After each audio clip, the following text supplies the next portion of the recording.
राष्ट्रवादीत म्हणून नाही, तर कालचं जे मी बघितलं, अंत्यविधीपर्यंत स्मशान शांतता होती. कोणी कोणाला बोलत सुद्धा नव्हतं. काय चाललंय, कसं होईल ह्याची सुद्धा चर्चा नव्हती.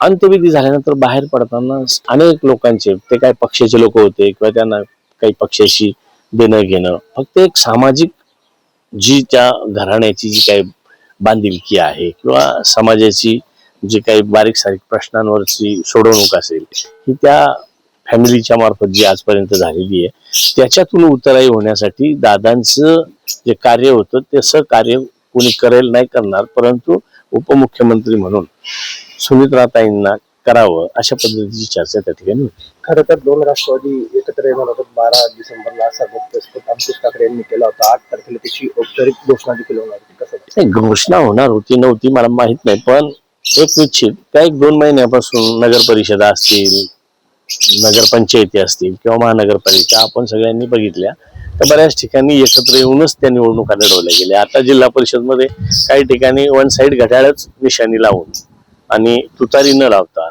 एकत्र होऊनच लढवल्यात. त्याच्यामुळं राष्ट्रवादी दोन्ही एकत्रच आहेत असं म्हणावं लागेल.